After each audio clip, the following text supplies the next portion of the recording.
What food best describes your personality? Shucks. Sinigang? Sinigang, maasim. Sinigang ng manam. May fusion ng kakaiba. Ayun.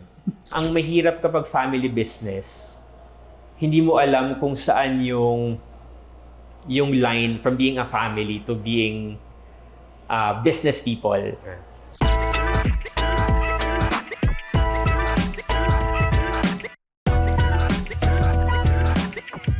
Hey, welcome back to Built Different, a show where we have different guests on here every week to share about their business tips, life stories, and maybe even some leadership advice. My name is Rhett, and I'll be your host for today's episode. Have you guys ever wondered how one individual can seamlessly blend media, advocacy, and entrepreneurship to drive meaningful change? Well, today we have a dynamic force in youth leadership and civic engagement. Our guest is a seasoned broadcaster and host, having hosted programs on PTV4 and TVUP. He's also the former head of community at Rappler. As a chairperson of the 2030 Youth Force Asia Pacific and co-founder of the 2030 Youth Force in the Philippines, he's been at the forefront of mobilizing youth for the Sustainable Development Goals. Currently, he serves as the Development Communication Specialist at the Asian Development Bank and lectures at the UP Open University. Our guest for this week's episode, please welcome the multifaceted Mr. Jules Guihan. Hi, Rhett. Thank you so much for having me. Of course, thank you so much for being here. Of course, it's my pleasure. And it's also our first time meeting. Yes. So maybe for those listeners who are meeting you for the first time as well, we can get to know more about your life story and maybe even your career development on this week's episode. And I think a good place to start would be maybe what happened during college, and then we can move on Sure. from that. So, yeah, I studied at UP Diliman, and I took up public administration for my bachelor's degree in 2009 until 2014. So, it took me 5 years, supposedly 4 years only. But I was kind of busy with student council work, so I had to distribute some of my units in the other years. So, my whole stay for my bachelor's was 5 years. Okay. So yeah, I was pretty busy with student council in my college and the entire university. Right, yeah. So after you finished public ad, your course, you went to... Yeah, actually, when I was a junior in my third year in UP, or second year, I was already working with PTV4. So as early as 2012, I was working as one of the reporters. Until I graduated in 2014, I was absorbed on a full-time basis in PTV. It's a state broadcast channel of the government. So since then, since 2014, I've been hosting its morning show from 2014 until 2020, before the pandemic. Yeah. Okay. Oh, so matagal-tagal din. A bit, yeah. Almost a decade, 8 years. How was your experience like on the show? On the show, siguro I wanted to focus first with my life as a reporter. Right. Kasi if you've heard of the names like Corina Sanchez, other big names in the industry, most of them started at PTV as production assistants and among others. But basically the same or the usual experience that they had is almost the same as I had. So on my first day, I was waiting for a training or a meeting to do a run through of what will happen in the field. Right. But on my first day, I was sent to the field to cover it on my first day. So walang training at all. Basically, your first training is to be on camera. And I remember my first story was about the funeral of Dolphy. So during that time, so wala akong kaalam-alam talaga. Pero yeah, it's good to really watch the news and observe how the other newscasters and reporters do it. So yun yung knowledge ko lang at that time. And it was a good training for me kasi 2 years akong reporter, field reporter ng PTV4 while also studying. So during that time, hindi pa 100% digital ang PTV or even other networks like now na you can easily edit wherever you are on your phones or your laptops. During that time, 2012, you were still using tapes. The smaller tapes. So sabi nila mas high-tech na raw that time kasi smaller na. Kasi before yung tapes nila malalaki talaga. So parang when I go to a story, meron akong 4 to 5 to 6 tapes just to do my interviews for a 3-minute interview. So, ganun ka gastos before. So that was my experience during the start as a reporter. What do you call that? Night shift. Parang night shift siya, pero yung beat ko starts at 11 p.m. until 7 a.m. So, lahat yun ang pagdaanan ko before landing on the morning show and then having my youth debate show and other shows with BTV. Right. Yeah. Yung mga shows na you took part in, was that something you developed or was that given to you as a project? I think paano ba?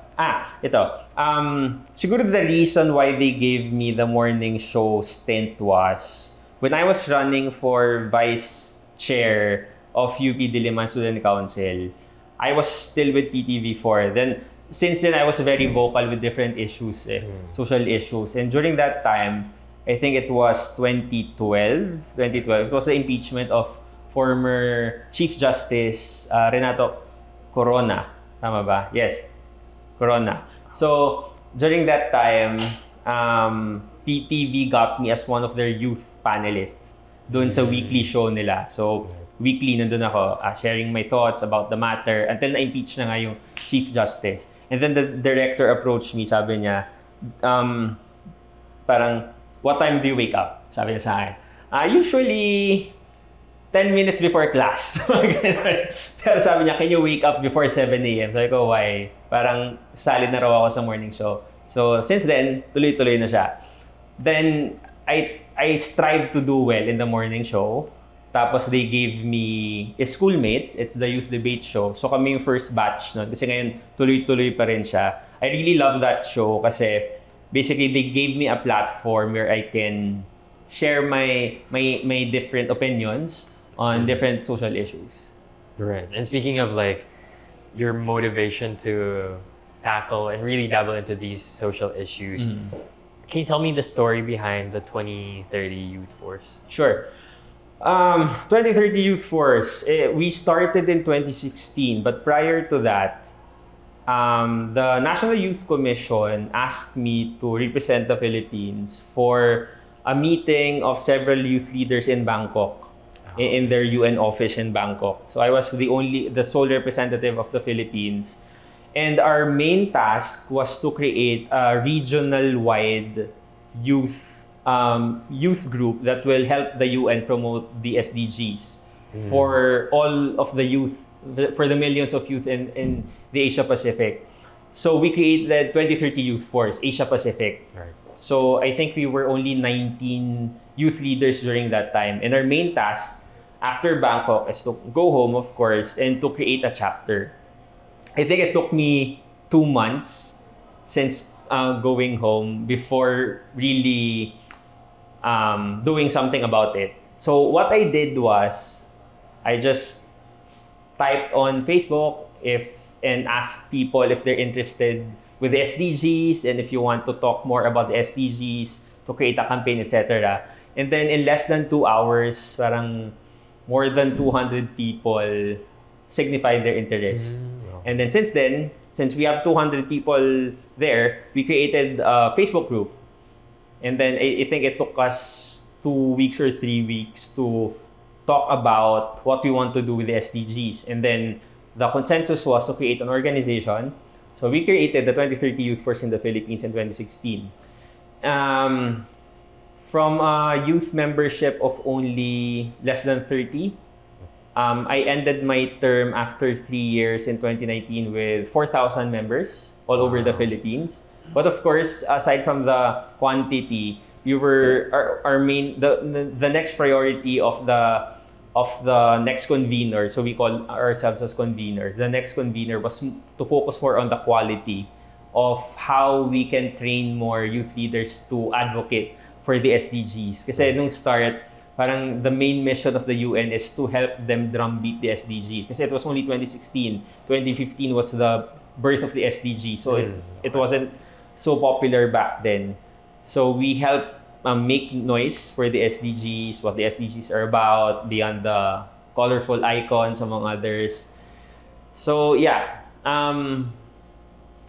probably one of the milestones that we did during my term, for my first 3 terms, was we created this initiative with the Philippine National Police.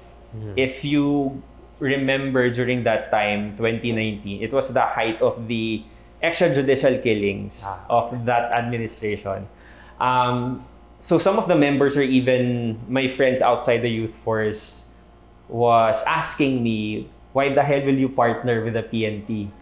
So I mean, it's a valid opinion, but I told them, I mean, at the end of the day, they're still part of they're part of society, they're part of the institutions that we should be working with. And we had this activity at Camp Karingal in Quezon City. The PNP basically allowed us to paint a half-a-kilometer mural outside their camp. And we tapped so many students, and they painted their take on each SDGs, with emphasis on SDG 16 for peace, justice, and strong institutions. So basically, that was our take, to remind the institution that there should be peace, order, and due process, basically. So yun yung way namin to tell them, our creative way to engage with the institution to respect human rights. Right. Okay, so you started it 2016. Yeah. It's going on for almost 10 years na. Yes, it's our 10th year next year. Next year. Yeah. And then malapit na rin yung 2030, no? Correct. Which is the culmination ba, or parang the target? Unfortunately, sabi ng UN, mukhang hindi ma-meet yung SDGs. So, most likely, magkakaroon ng revamp dyan sa campaign. But a bit, may mga na-achieve naman, but not all 17 SDGs. Right. Yeah. In leading that type of organization, ano yung mga usual challenges? Whether it be managing and leading yung people mo, or obstacles in society, or other contradictions with the organization. Right. So when we started in 2016, most of my fellow members were actually youth leaders from different universities as well. Some I'm familiar with, some are from UP, from Ateneo, DLSU, UST, and even in the provinces. So the usual challenge during that time was all of us were young professionals. So parang nabitin kami nung college, kaya sila nag-yes apparently. Yun sabi nila na they wanted to do more for their communities. That's why they chose to join the youth force. But of course, when you're starting an initiative, you need to create a portfolio, diba? For people, for other members, or even for other sponsors or institutions to trust your organization, for them to support you. So, mahirap mag-organize that time kasi ano na ba yung napatunayan nyo? Diba? Wala pa. So, kailangan mo talaga ng sobrang galing na pag-pitch doon sa organization. Parang what's the difference of your organization sa iba? Diba? What's your unique take on the SDGs? So, what we realized was, kailangan meron kang compelling narrative to, ano yung hook mo sa kanila basically, para maniwala sila. And when you start engaging with them, kapag nakuha mo na yung hook mo sa kanila, you need to sustain that relationship. So, relationship building na. So, yun, to start gathering support, financial, of course, that's very important. As in, yung start, ambag-ambag talaga lahat. Parang, for sure naman, hindi naman siya babalik agad. Pero, since we love what we're doing that time, so, all out kami that time. So, yun yung start. Next was, youth leaders lahat to. Mga big names sila from different universities. So, you're also dealing with different egos during that time. Kasi parang, ano kayo founding members kayo lahat. So, lahat kayo may say dyan. So, parang, my experience with that during that time was how I can basically be very democratic, but at the same time decisive. Kasi, syempre, ako yung founder So, hindi naman pwedeng walang limit yung debates, yung usap-usap. So, yun yung isang challenge nung start na eventually it became my strength as well, na despite dealing with different people with big egos. You need to have a decisive direction na hep, ito na yun, parang na ano na natin, na pag-usapan na natin lahat, umiikot na lang tayo, so we need to decide. So, it was a good exercise for all of us, and at the same time, humbling experience for me as well. Okay. Speaking of the members of your team, you mentioned na at the beginning, you were all juggling, parang building your career then. Yeah. So, while you were establishing this organization, you were currently working din ba? With PTV, yes. Tuloy-tuloy yun. And, until before the pandemic. Actually, in the morning show, kasi during that time, PTV was really supportive of what I'm doing. So they gave me a segment, a weekly segment in the morning show. And we called it SDG Tambayan. So it's like this, pero it's aired live. So what I did that time was, I booked different youth leaders, and we focus on their initiatives for at least 7 minutes per week. So it was a good platform for our fellow advocates during that time. Right. Yeah. And then after PTV, when did you get into ADB? Yeah. Very long story. It was 2020 pandemic, so all of us were going crazy. Kasi di natin alam kung ano nangyari. As I mentioned, I've been very vocal with all different kinds of issues. And I think it was that time when I drew the line with the former administration, because it was the height of the EJ case. To me, this is just my opinion, their incompetence on the handling of the COVID virus that time. So I was speaking out on social media, and then the ABS-CBN issue happened. The franchise was not renewed. So I just shared my piece on Twitter, and then that specific tweet was the reason why I got fired from PTV. So it was kind of funny that they recruited me at PTV because of my being vocal, and then I was fired for being vocal as well. So that was the end of my career with PTV. I think I thought that was also the end of my career with TV, but I'll be updating you later. So in 2020, I was jobless during the pandemic. So imagine the frustration. And then come November, I got this stint with ADB via NEDA. So kasi may ginagawa silang ganun mga mission sa iba't ibang department. So I stayed with NEDA for 9 months until Maria of Rappler, Maria Reza recruited me to become head of community of Rappler. Ayun. Until the 2022 elections. Ayun. So that was my pivot from BTV, ADB, Rappler, back to ADB. Okay. What was the experience like working in Rappler? With at Rappler, I was directly reporting to Maria. So imagine, in my weekly meetings with her, para ako nasa TED Talk.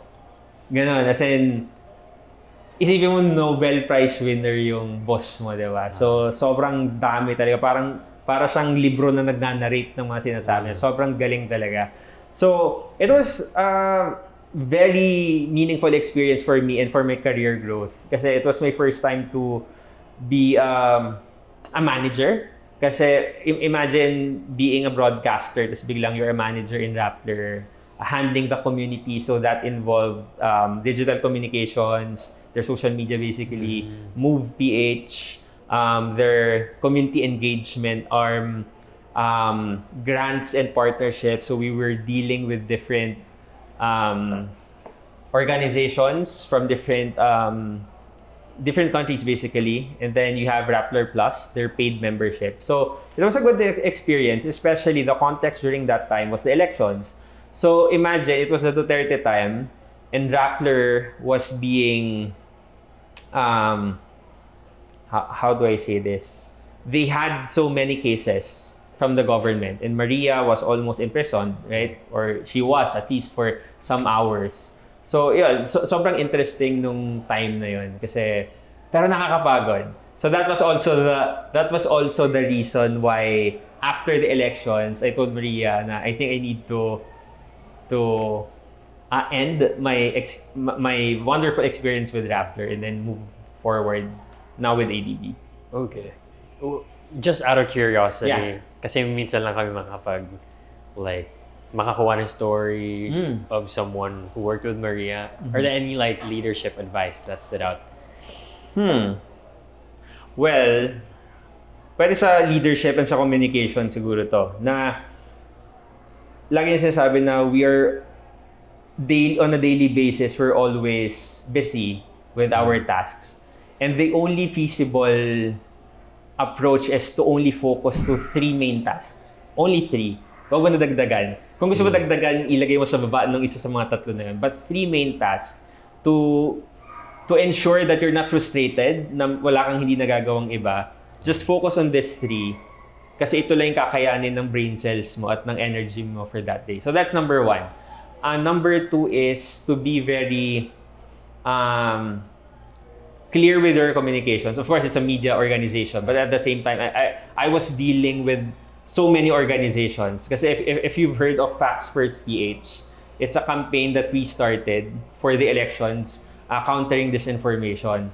So it's always important to know your audience. You know, you have this kind of messaging, but you need to tweak them depending to your different communities. If you're talking to lawyers, if you're talking to NGO leaders, if you're talking to fellow media organizations. So I learned that from her, to be very flexible with relaying your message to your partners. And relationship building. So yun yung isa sa natutunan ko sa kanya, na it's very important na you're not just there entering a partnership with them just because you need money for the organization, or just because you want to comply with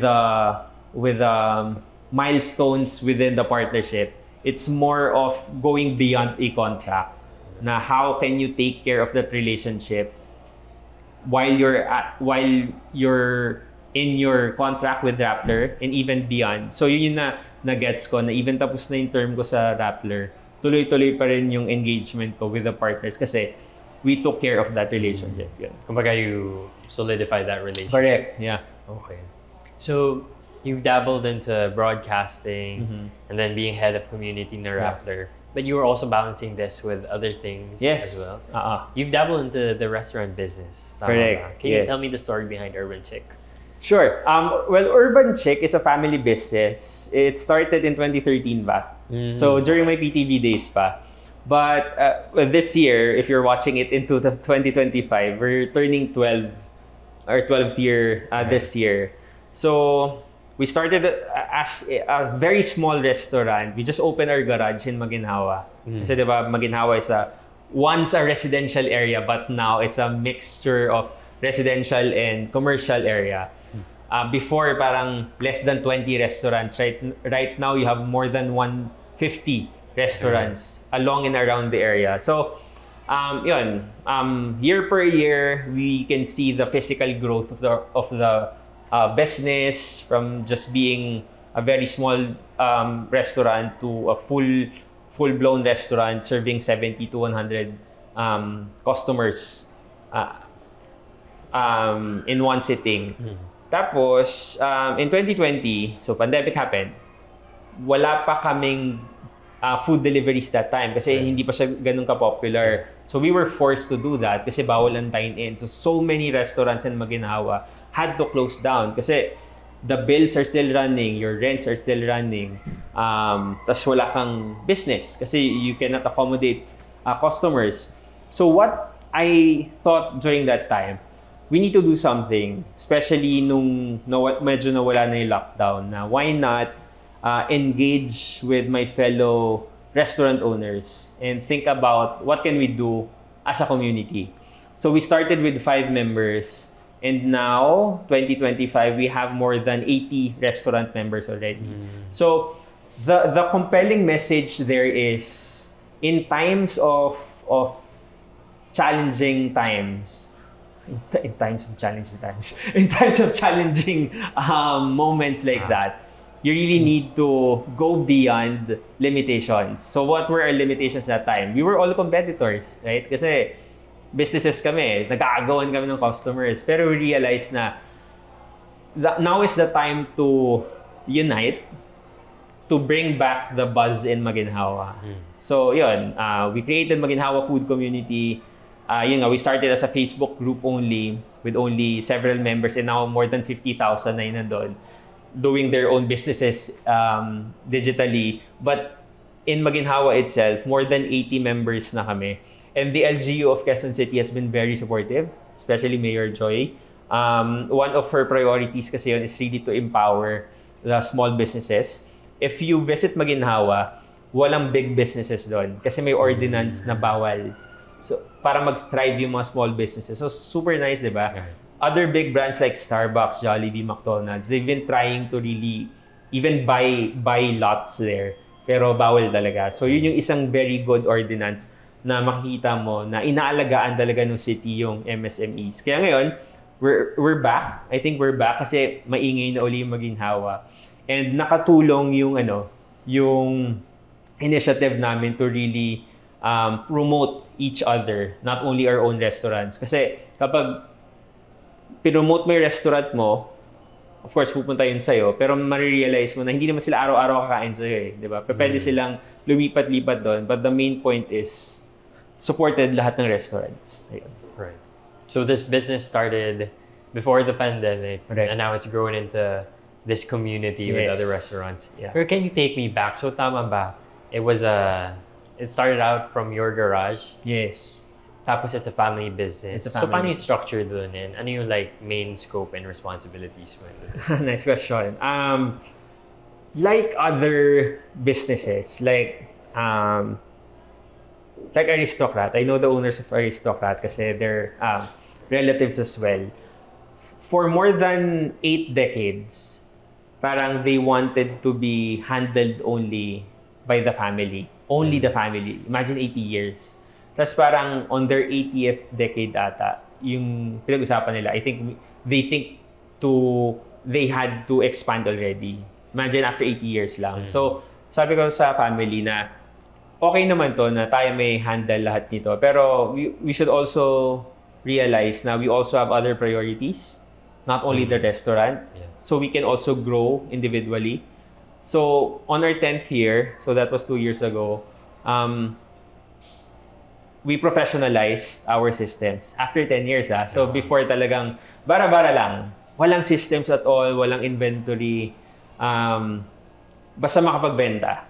And we have our staff din naman. So on our 10th year, we said na we need to professionalize this for us to expand, for us to evolve beyond Maginhawa. So that's our main goal right now, to professionalize our structure internally, professionalize the training of our staff, our inventory, and eventually to expand and be present in other areas, at least in Metro Manila muna. So, ayun, parang it's been one of my frustrations. Kasi parang my parents were really hands-on out of respect, di ba? Parang hindi ka naman biglang manghihimasok lang that we need to change everything. Hindi naman ganun Kasi you need to respect na yun yung focus nila They resigned from their jobs to really focus on the restaurant. So eventually, unti-unti na kaming pinapasok sa flow mismo ng business. And currently, I'm handling the finance and the marketing side. And the external partnerships, mga ganun. So far, it's doing well. So, parang ang mahirap kapag family business, hindi mo alam kung saan yung line from being a family to being business people. So, ganyan sinasabi ko, I'm speaking as a business person now. Para no emotions involved. Usually, ba family, super daming emotions. Para stop. Kasi hindi siya makakatulong. So, ayun, you really need to to have a sit down with them. Hindi pa pwedeng sa chat lang kayo nag-uusap. Before kasi ganun lang So lagi sinasabi, let's do a sit down, pag-usapan natin to, list natin lahat ng problema, tas let's propose solution. So ganun na usually yung flow namin. So far, professionalizing is really the best outcome after 10 years. Right. So now, obviously, you're doing all of these innovations inside your business, pero what do you think it takes for a restaurant to survive in Maginhawa? Siguro on the basics, kailangan alam mo yung capacity. You need to trust your products first before you open, of course. Kasi iba-iba yung yung on the rent alone, yung ilalabas mong capital dyan. So kailangan aware ka, solid yung plan mo na you can thrive and survive for at least 6 months to 1 year. Kasi yung iba, napaghihinaan agad ng loob na parang first 3 months, wala masyadong tao. Tapos parang iisip na sila to close it down agad. So, ayun, talaga it takes massive planning to, una, ikaw dapat yung maniwala sa brand mo. Na kahit sobrang dami mong kompetensya along the street or digitally, kaya niya mag-stand out. So yun, you should have a solid plan. You need to trust your product. And at the same time, siguro, yung bias ko rin coming from as a community mobilizer na it's important to also be part of associations kasi nagtutulungan kayo eh. Of course, competitors kayo, di ba? Pero at the same time, kapag may organized community kasi, nagtutulungan yung mga yan. Like us in Maginhawa Food Community, na while we're busy with our own businesses, we also make time to support other businesses simply by dining there or discussing with them. Kamusta yung business nyo? How can we help kung meron challenges? As in, we have this very busy Viber group.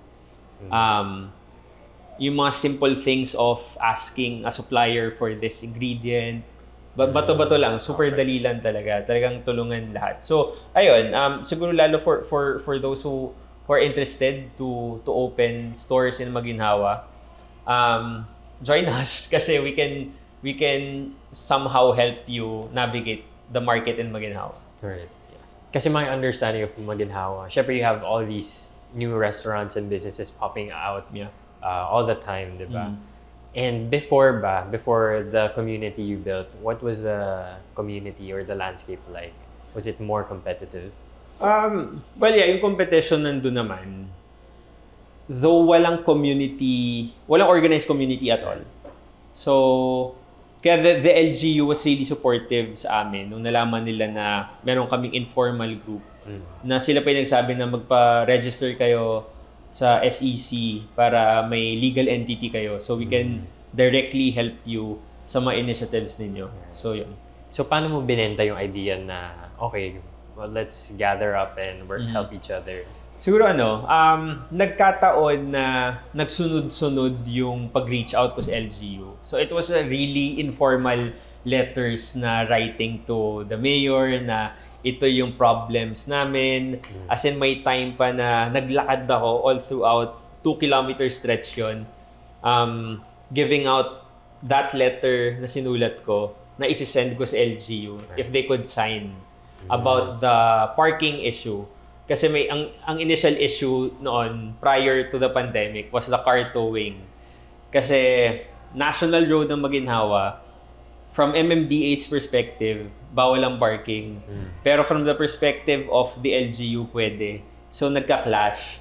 So parang we wanted the LGU strong support to talk to MMDA to deal with them. So from there on, parang the LGU siguro realized na it would be much better kung organized kayo as an entity. Kasi ako, I was only representing Urban Chick, our restaurant. Pero mas may pangil siya kung one whole community kayo, kung 80 plus restaurants kayo nagsasalita. So, yun yung main reason. So, LGU was very supportive. Yeah. What about the feedback from the different business owners? Well, happy sila kasi parang at last na kung nahirapan sila lumapit sa LGU or to other officials, pwede nilang idaan sa MFC and via MFC pataas sa LGU. So, ganoon naman talaga eh. Ang role, ako I'm teaching, 'di ba, sa UP Open University. And yung roles ng civil society, lalo ng civil society organizations, is to serve as a bridge sa dalawang groups. Kunwari, ang sabi nga nila, CSOs serve as a bridge of the powerful to the powerless. So, let's say, powerless, pero hindi naman powerless yung mga businesses, di ba? Let's say, sila yung walang voice. Tapos si MFC yung bridge. Kasi organized siya. Tapos may legal entity siya. Kinikilala siya ng LGU. Mas may system kami to deliver the messages. Okay. So, this started during the pandemic? Yes. And then, it's still ongoing now. Correct. You have a bigger community. Yes. Can you tell me about some of the challenges that you maybe experienced trying to build that community?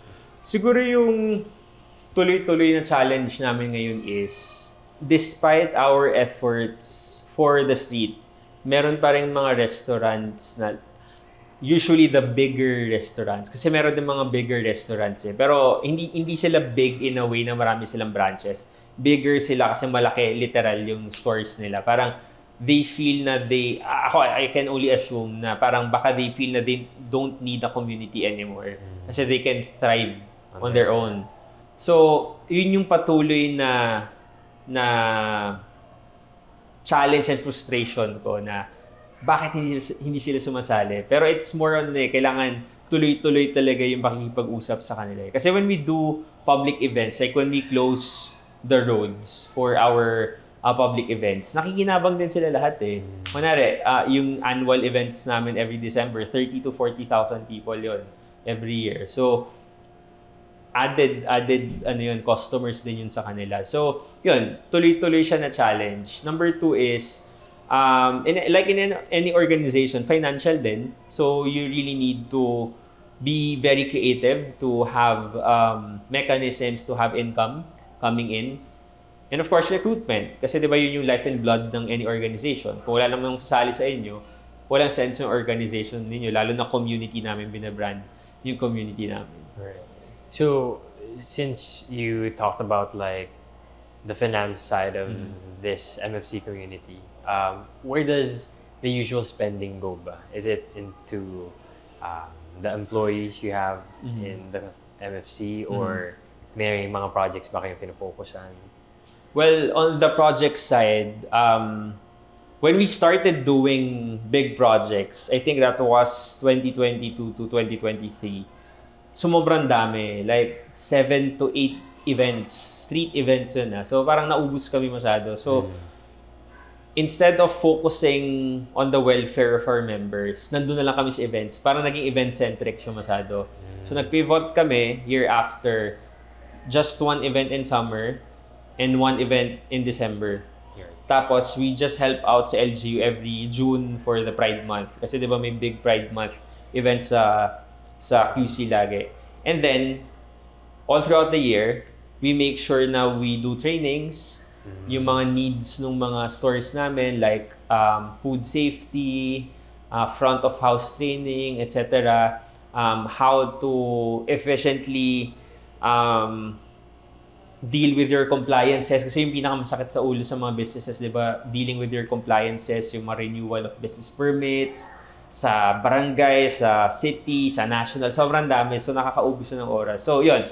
We're trying to strike a balance na okay kami internally. We're trying to serve our members well, and at the same time, yung outside, yung facing namin sa mga customers namin, okay din. Okay. So, in terms of like the things you do day to day, hindi lang pala siya more on events, you're also training these businesses on how they can improve.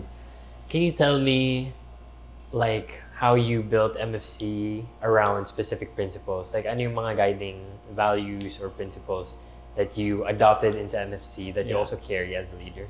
Yeah, siguro this can be applied in my experiences when I started 2030 Youth Force, Maginhawa Food Community.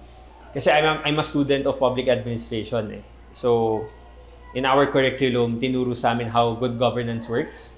So, if you look at the definition of the UN, when you're talking about good governance, may certain principles yan. But up until now, may tumatak sa akin, may acronym is TAP. T is for transparency, A is for accountability, and P is for participation. So, as we know, di ba, transparency, accountability, ito yung usual two na madidikit mo sa good governance, na when you're trying to build an organization, if you want to build trust among your members and even your stakeholders, kailangan may sense of transparency na nakikita nila kung ano yung mga pinag-uusapan ninyo, ano yung mga documents na ginagamit ninyo, how's the state of your finances, among others. So that's very important. That builds trust. Number 2, for accountability, na you show na you are responsible to your decisions, di ba, na hindi mo isisisi lang sa mga subordinates mo just because nagkamali siya, na you also take accountability doon. So may pagtataya basically na accountable tayo bawat isa sa actions natin sa organization natin. So it's not only you, di ba? At hindi lang sila mag-isa. Kung lahat kayo, buong organization nyo, may panalo kayong lahat. Pero pag may nagkamali, yung pagkakamali niya, pwedeng pagkakamali din natin lahat. Something like that. So that's accountability. And participation, na we make sure na the glory of the organization is not centered to you only.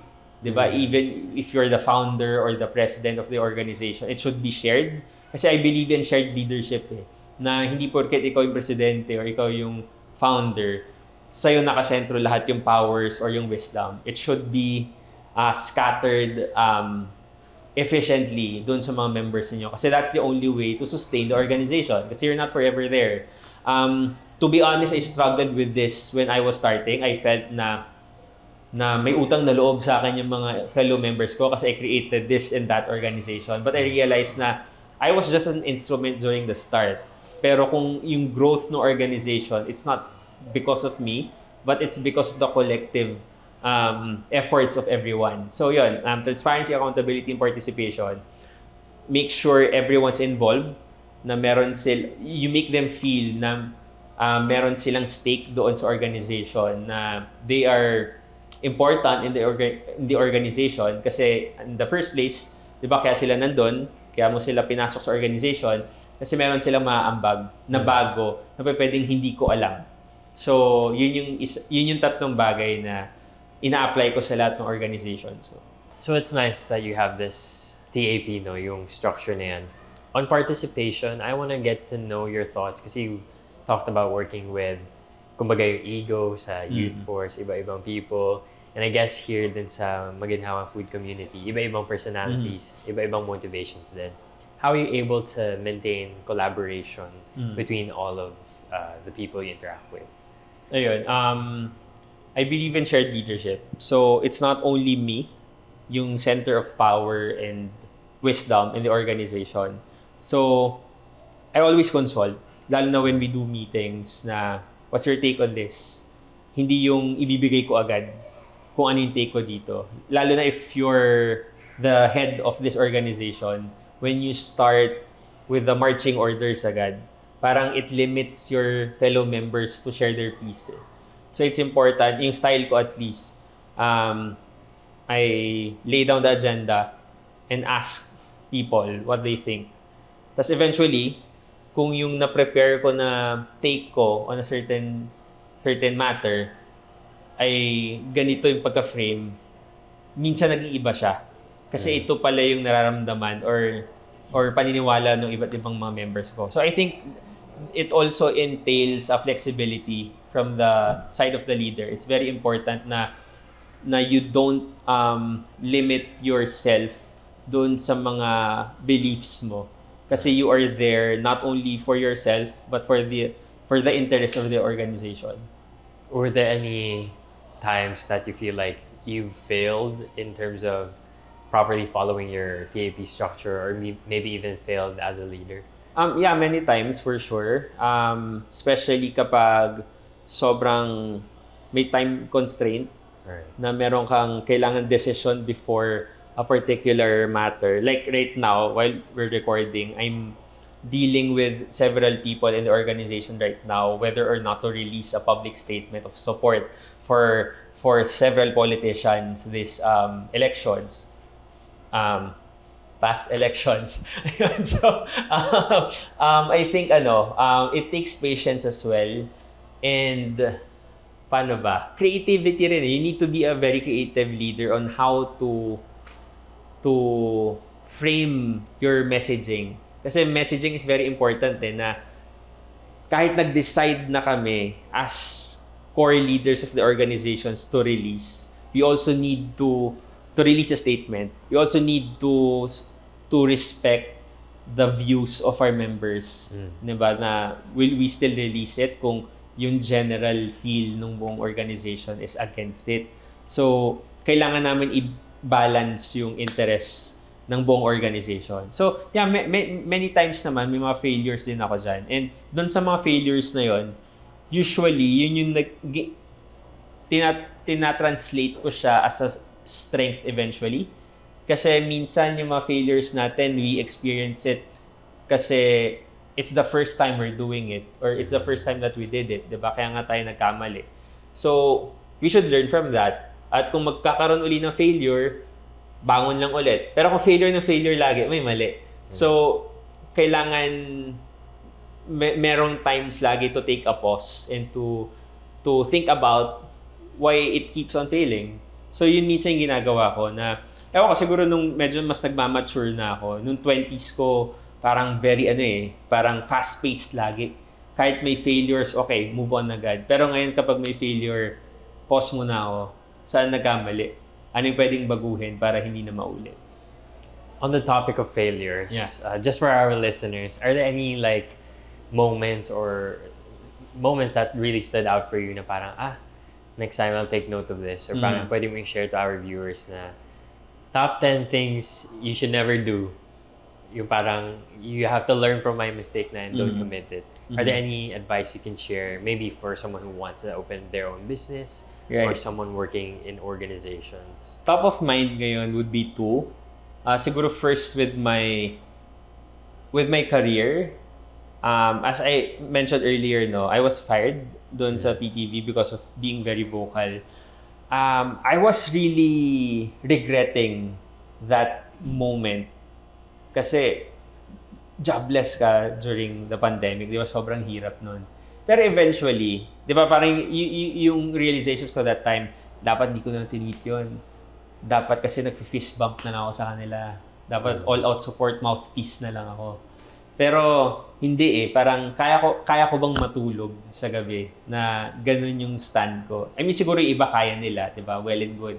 Pero hindi kasi tayo pare-pareho di ba? Na hindi ako makakatulog ng mahimbing na ipaparot lang yung sinasabi nila kahit alam kong mali.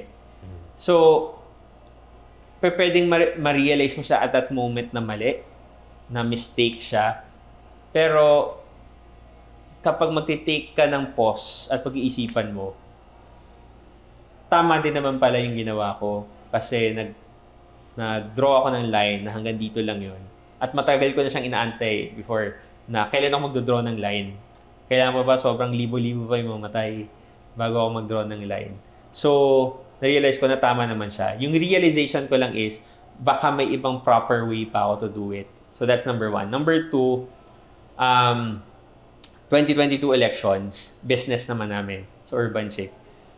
Yung family namin, yung background kasi namin, we've been very vocal and talaga activist din kasi yung dad ko and very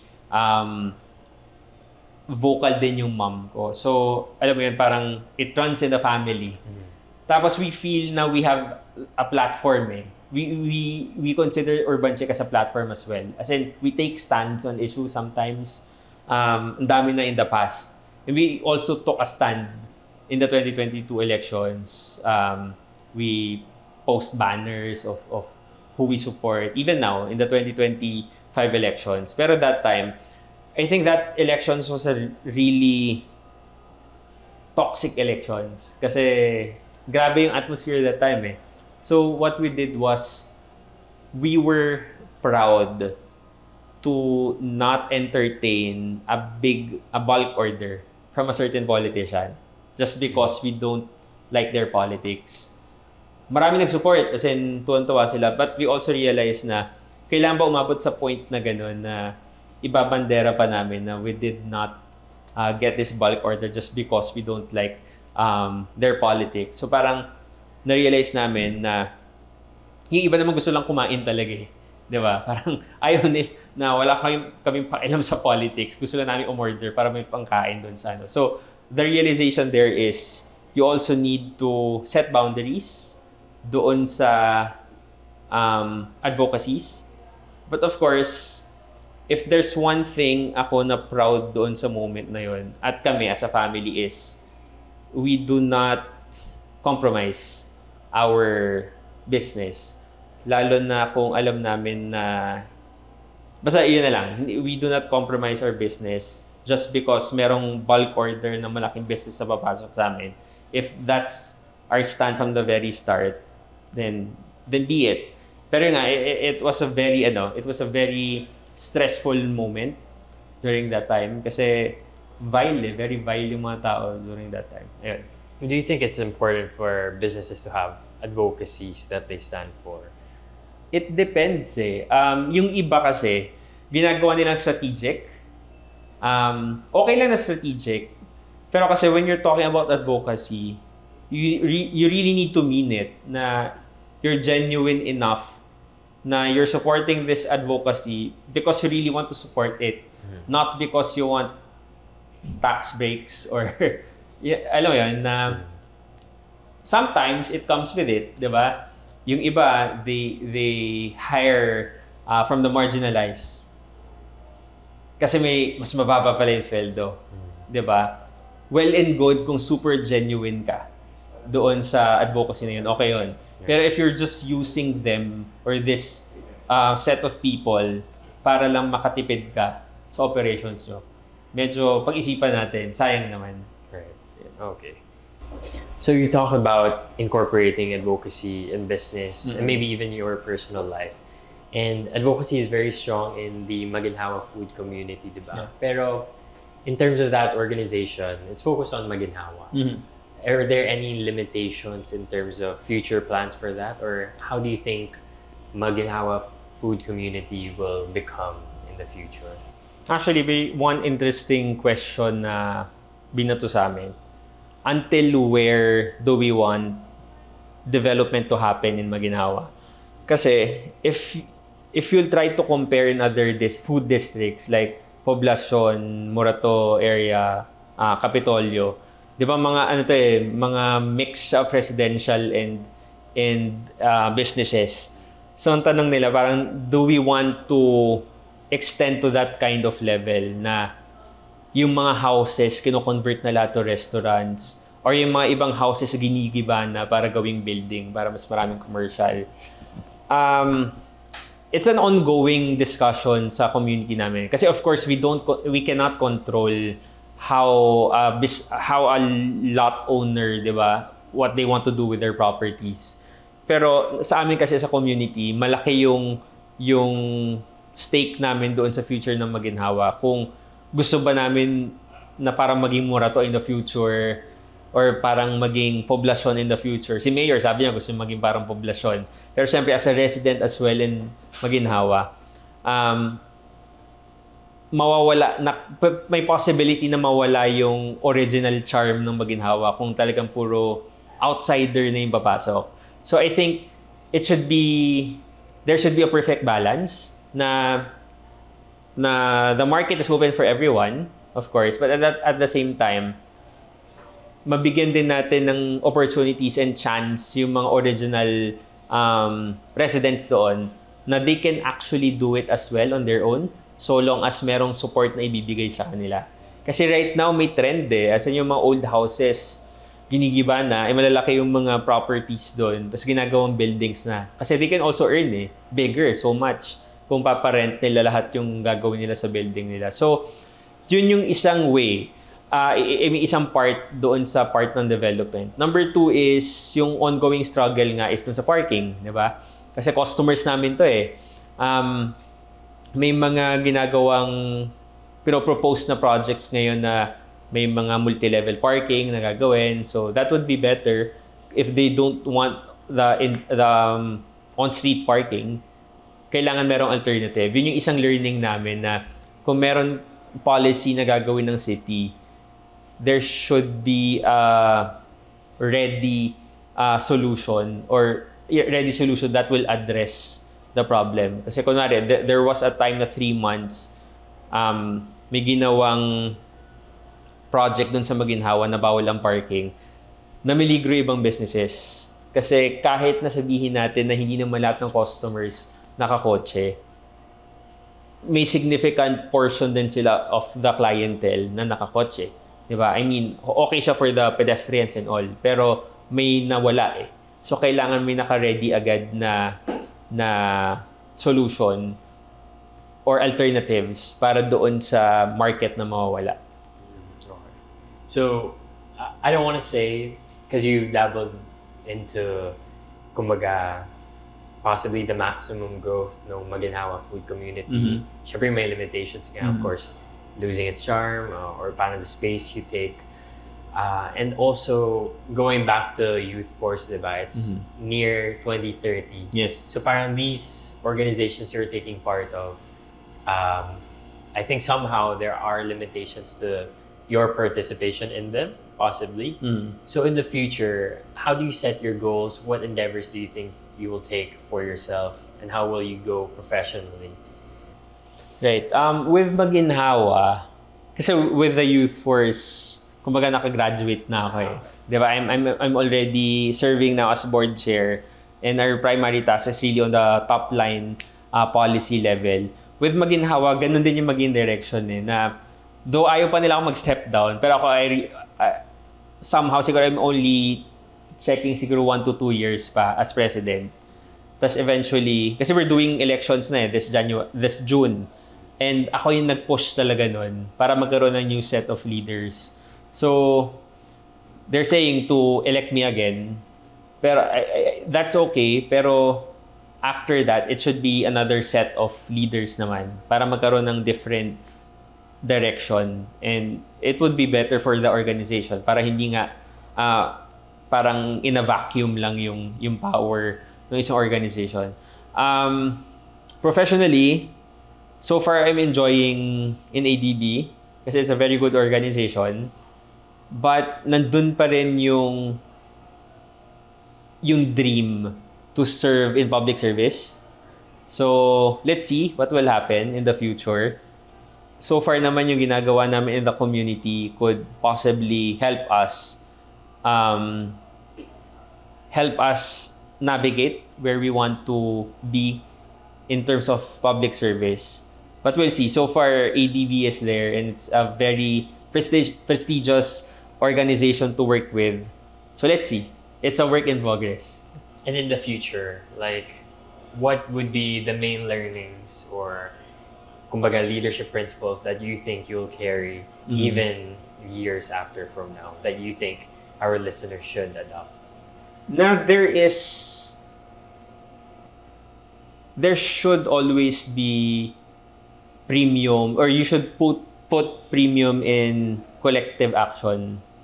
Now, while you think you're competent or you're confident enough about your skills and your experiences, nothing beats collective action.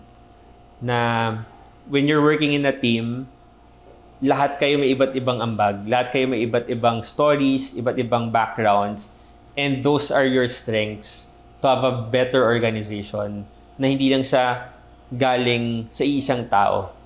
So, kahit pa anong degrees yung meron ka, kahit ano pang titles yung meron ka, mas matimbang pa rin kung galing sa lahat yung decision making. So, really comes back to participation and shared leadership. Yes. Are there any final messages you think our listeners should know from you? Well, to JCI Manila, thank you for inviting me. I've been listening to the podcast as well and learning so much. Siguro to people out there who are interested to create something or build an initiative, you should have a compelling narrative why you need to create one. Diba? What should be your added value in society? Hindi yung gusto mo lang kasi. Diba? Dapat meron kayong additional na ambag doon sa discussion or doon sa action na ginagawa. Yan lang. Hey, right here with a leadership tip of the day. To keep the balance, you must keep moving. Albert Einstein. This reminds us that balance is not a static state. It's an ongoing process. By staying proactive and adaptable, you can navigate the complexities of leadership while honoring your well-being and relationships. Now back to the episode. The Built Different podcast would like to thank Henry's Cameras, Power Mac, Hollyland, Ugreen Philippines, Shoppertainment Live, Kappa Cabina, Surge Digital Media, Madcap Productions, Days Media Group, Jazz Up Communications. Okay, and we're back on the Built Different podcast once again with Mr. Jules Giang. Sir Jules, I have a little game prepared. Okay. So every episode of Built Different, kasi we have a game. So it's different, same. We're gonna try to extract some of your opinions and thoughts with my game specific to this episode, which is a rapid fire question. Okay. So you have to dish all of your opinions or all of your thoughts. And so I'm gonna ask you some questions. We have to answer it rapidly. First thing that comes into your mind, that's what we want to hear, okay? Are you ready? Go. Okay. First question. Last thing you Googled. How to go here. How to go here. Okay. An item you can't live without that is not your phone. Handkerchief. Handkerchief. Yeah. You have one right Yeah. now? Okay. What food best describes your personality? Shucks. Sinigang? Sinigang. Maasim. Sinigang ng manam. Okay. Good choice. That's what we had. May fusion ng kakaiba. Ayun. Favorite SDG? 16. 16, which is? Peace, strong institution. Ano nga yun? Peace, justice, and strong institutions. Okay. Is that the one na Yes. with the partnership ng PNP? Yes. Okay. What is your go-to treat yourself food? Jamba Juice. Boost, ano to? Sea Booster. Basta yung Na malaki. shake. Ayun. Orange. Orange Sea Booster. Ayun. Okay. A song that puts you in a good mood. Shucks. Wala akong maisip Meron ba when you're in the car, you need a quick pick-me-up? Kahit anong EDM na nakakabingi. Mas may EDM. Oo. Okay. Weirdest food combo that you like? That I like. Sinigang ng manam. May watermelon kasi. Pero sarap eh. What is your most used app on your phone? Facebook. A dish in Urban Chicks menu that everyone needs to try. Our ultimate platter. Sorry, platter overload na lang. Platter Ano yun? overload. What's inside? So, there's this new IKEA food tray na ginagamit mo siya for breakfast only. Pero ginawa namin siya na plate mismo. So, it's full of different meals. May 3 cups of rice.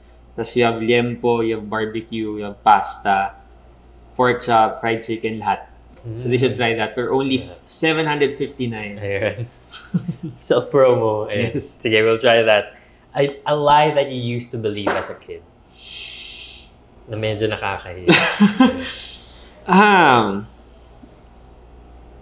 Akala ko lumalabas yung baby sa katawan ng babae as a person. I mean, as a person, as a this entire thing. So parang inisip ko, paano lumalabas yung tao sa tao? Which is paano nga ba? So, napanood niyo yung ano to? Yung recently Substance ba yun? The Substance. Demi Moore. Hindi naman ganong level na pinupunit yung likod. Pero parang inisip ko before. Tapos napanood ko pa yung Dumbo. Yung mga babies na dinadala lang sa Kala ko ganun din. Okay. Next. Stupid, di ba? Hindi naman. Okay, last question. The most underrated spot in Maguinhawa. Underrated spot. Kasi hindi na underrated yung underrated before eh. Or maybe your go-to place in Maguinhawa. That's not Urban Chick. Anytime Fitness, Maguinhawa. Go-to ko. Pero pag restaurant? Pag restaurant, Daily Habit. It's a cafe. Tapos nun, parang ano siya eh, yung theme niya is may white, tapos may dark. So parang may dark side siya dito. Yung dark side, pwede ko uminom. Yung sa white side niya, pwede kang coffee. Okay. Lakas ng internet. So pwede mag-work doon? Pwede mag-work. Dami nag-work doon. Okay. So tapat lang siya ng Anytime Fitness eh. So before working out, work ka muna doon. Okay, so ang tatry namin sa Maginhawa, Daily Habit, mag-gym sa Anytime, tapos yung platter sa Urban Chick. Yes. Okay. Well, those are just my questions. Thank you so much for playing our game. That's all the time we have for today. Thank you so much for guesting here on our podcast. And to our listeners, thank you so much for tuning in to another episode of Built Different, and we hope to see you next week. Bye-bye. The Built Different podcast. Thank you. Henry's Cameras, Power Mac, Hollyland, Ugreen Philippines, Shoppertainment Live, Kappa Cabina, Surge Digital Media, Madcap Productions, Days Media Group, Jazz Up Communications.